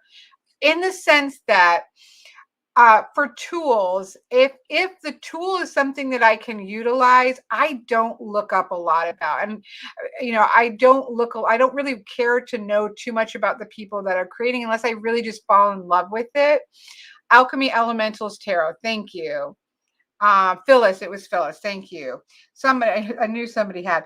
I love, if you are somebody who likes working with elements, what is so strong about this deck is that it's various aspects of so the 4 elements or the 5 elements, but it's different perspectives on those elements that I really love. It's not just one card on the element.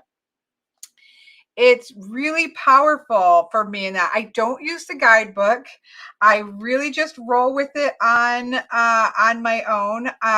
And just for pulling elemental energy that has nuance to it, I really do like it. I have not worked at all with the guidebook. There is a system, I think, in place here. Maybe Miss Phyllis can say whether she likes the system or utilizes the system. I'll be honest with you, I don't do anything with the system. I just like that there's nuanced elemental cards. And I just kind of roll with it in my own capacity and my own way. So that's the best I can say about this. I have kept it on my table just for myself when I just want to pull some nuanced elemental energy. I don't think I've really used it for clients, and I don't use a system, but I wouldn't get rid of it. This I stumbled on Barnes and Nobles. It was just sitting on the shelf. And yeah, there you go. It's a weird one because I do think that it's a system that you probably want to maybe learn more about, but I just don't use it that way. I just use the cards and the way that I have multiple levels of air, multiple levels of fire, multiple water. It's just looking at the elements in a lot of different ways and understanding that elements aren't just one thing. There's nuances. Sometimes water is raging and destructive, and sometimes water is rippling like a little brook, and sometimes water is stagnant, that kind of energy. Phyllis said the guidebook is too sweet talking for me. I don't use it with this. Yeah, I don't use the guide. I don't even know where the guidebook is, but there you go. That was one I did do a walkthrough of.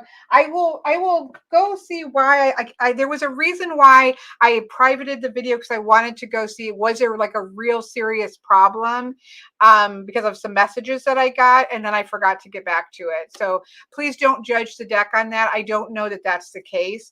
I just forgot to go back and look into it. So it is, there you go. That's the honest response. I forgot to go back and look because I don't even look at the guidebook. Phyllis says it has about 20 cards for each element. So it's just this beautiful, if you're like me, everything for me is so elementally based that it was really cool to have a deck that really leans into all that elemental energy in different ways. So I use it. I really enjoy it. I just don't look at the guidebook. But that's the same thing with the mystical shaman. I adore the mystical shaman, but I never use the guidebook on it. I'm not saying the guidebook is bad, but I don't use the guidebook in that at all. And I just use the deck itself just as a tool for me. Is so powerful, and I love it. But I don't use the guidebook at all in it. So it's kind of similar to that. I think that's everything.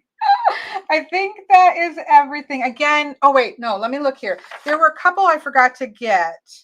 The one was the Magpie Lenormand. I forgot to go grab that out of my Lenormand collection. The reason why I do not use that deck is because there are changes, and I do like the changes that were made. But when I'm reading Lenormand, I'm reading Lenormand, and I do a lot of Grand Tableaus. It's a major part of my professional reading. A, the size is just too big for me, and B, because of the changes, which again, I like the changes that were made, but I'm not going to use them in client readings because I'm just doing my thing, right? Lenormand is a workhorse system for me, and I just need to go and do my thing with the traditional cards. So I love the look of that deck. If I was just doing things for myself, I would use that deck, but as somebody who uses Lenormand so much professionally, I just go for the standard traditional decks. And so that's why that I don't use it, but I do love it. The other one was the Mystical Healing Reading cards. I really wish I had pulled that one out. You know what I'm going to do? Give me 2 seconds to go to the bathroom real quick, and I'll just grab that deck. If I can really quickly reach it and grab it, I will. And I'm about to go to the bathroom in my pants. No, I'm not, but I really have to go.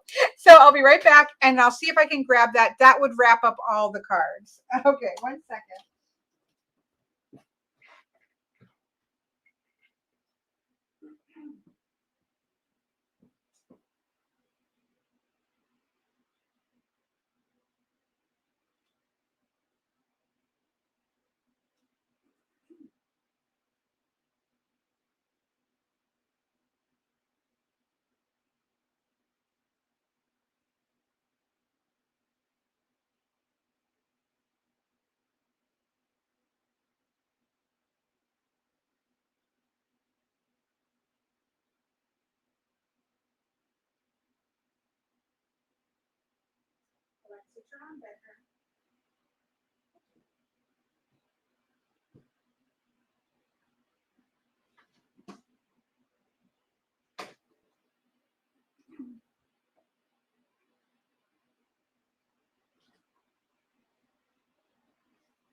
turn off bedroom. I'm coming. I'm coming. Oh, sorry, I'm coming off of a month of intensive wheels and year ahead, which means I have talked myself out this last month. And then so I've been drinking more. I downed this whole thing. So I'm like, I have got to go to the bathroom. Okay. These are the last two decks that I forgot to pull. Again, I already talked about this. I just want to show it to you real quick because it is gorgeous. And I really do like the changes. Again, for myself, I would use this, but for clients, it's too big because I do mostly grand tableaus, but I would use this. I might leave it out for myself because this would be great for 9 cards. It's just beautiful. Like, it's probably one of the most beautiful Lenormand decks. I really love this deck. It's just that there are changes. There's enough changes that for me, it's just, I don't want to think about that when I'm doing Lenormand for clients. So I just don't pull it because, again, I do so many professional Lenormand readings that the bulk of, I don't really do it a lot for myself other than quick pulls. And so it's not going to end up on my table because of that. So that was when I did a walkthrough of this one. I did do a walkthrough of this because it's on my list. This was an interesting one. I really like this deck. There is something about this deck. This was another one that Patrick found, I think, at Books A Million.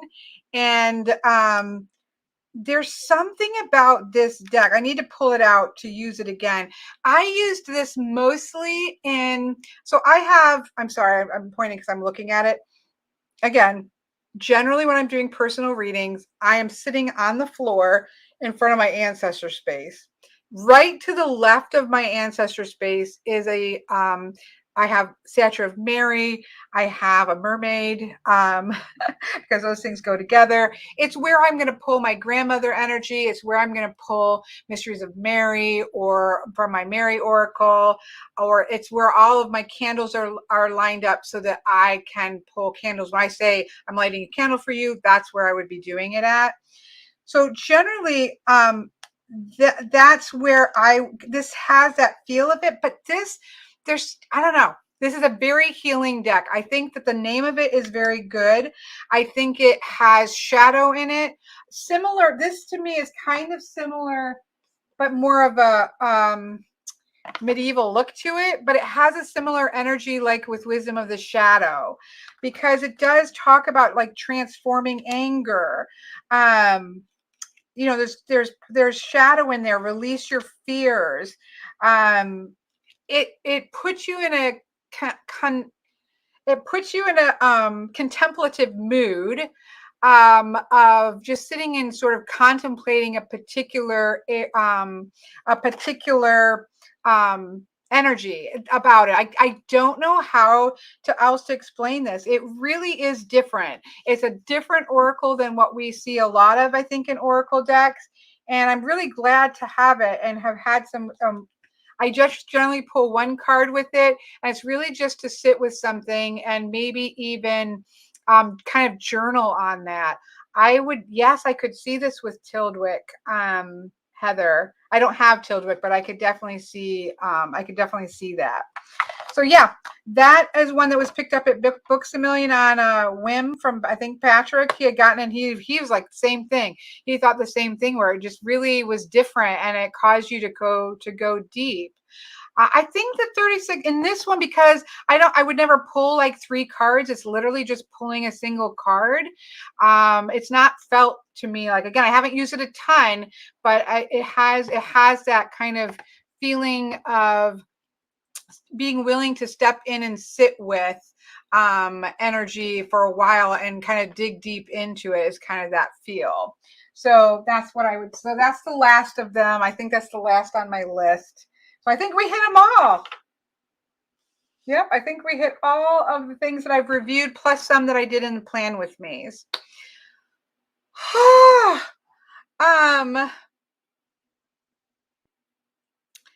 Intuitive Tarot says, I'm curious, how many decks have you collected over the years? I have absolutely no idea. Absolutely no idea. I don't count them. I have as much as I can hold and always room for one more. I really don't. I've tried to start to track things at sometimes, but I don't. I sometimes put big chunks out and donate big chunks sometimes put chunks up for sale, not too often just because it's a lot of work. But I don't really stress over my collection any more than I stress over book collections. So I've never had a full count. I don't think it's been a very long time since I've had a full count. So I have absolutely no clue. Let's see. The wisdom of the divine feminine, I think, is the twin. The wisdom of the divine feminine is the twin to the wisdom of the shadow, if that's what you're asking. Okay, folks. Hello, Mr. Elrond. I am going to go because I am talked out, and I was trying to keep this closer, but you know what? 2 hours for every deck review that I've done in 2023, plus my favorite decks. I'm okay with that. But I don't want it to go further. So I'm going to wrap it up. I appreciate everybody hanging out with me. I'm looking forward to seeing what we've seen. Pretty much Oracle reigned supreme in 2022. For sure. What did I have? Like five or six tarot decks. Like Oracle was where it was at for me in 2022. Had some good, strong, like surprise hits. Had some good amount of good ones, and a few that missed the mark for me. But other than that, it's been enjoyable. So I hope that you guys have enjoyed this run through of them. Oh, the one, yeah, I'll pop this just on. I'll put it at the end here. I just have this pile here. This one, my Patrick again sent me, but he has his own. But we swapped decks. I sent him into the lonely woods, and he sent me this one for Christmas. He loves this deck. I don't know nothing about it. I pulled a couple for myself that it's very just color and symbol. And I have to say, the couple I've pulled have been really interesting, but I know nothing about it yet. I haven't done a walkthrough. I haven't had time. It came up right at the end. I also picked up Paolo. I love his dragon deck and his unicorns. I'm looking at it right now. Star dragons and unicorns were surprise decks for me. So I picked up his night fairies. We'll see. I have no clue. His art is so amazing, right? But definitely sort of fantasy cover novel. And I don't generally use them for clients, but his other two decks were surprise hits. So I did pick up night fairies. I haven't even done anything with it, except for I think we looked at it, a plan with me. So I definitely want to check that out because of those surprise hits on the other one. And then this is the one I'm super stoked about. This came in just when I was leaving out of town. And then when I came back, I've been all in on Wheel of the Year and Year Ahead readings. So I haven't had a chance to dive into it. But you all know I'm a huge fan of Scylla Conway's work, and she sent this to me, and I've already started reading through the guidebook. I really love what she's doing here, and it's kind of a cool pip with like actual artifacts. I have a feeling this is going to be amazing in Ancestor space, but again, I haven't done a walkthrough of it. This one is coming up next as well, but really quite cool what she was doing with especially with the majors. That's what I've read through so far. So I've been more, to be honest, I've been more sucked into the guidebook so far, but that's coming up. What a range, right? These are there, and then I'm gonna get to these. Like I really want to especially get that one walk through there. But I've always got piles of stuff to do. I have a drawer of walkthroughs right here I need to get done. So I'm going to try to have a more consistent walkthrough schedule so I can get through some of those. So, so yeah, that's what will probably be the first few decks of 2023, I guess. All right, folks. Thank you for hanging out with me. Thank you for hanging out with me over 2022 and continuing to come back for very long reviews. I appreciate it. I appreciate your time. I have again been told multiple times that you can put me on 1.5 times speed. Probably not this one because I feel like I've been talking fast. Oh yes, and I have I have this stack right here. We'll slide those over here too. The Medicine Woman and Earthcraft. That'll be my first pile to knock out. But anyways, I will talk to you later. Have a wonderful rest of your week.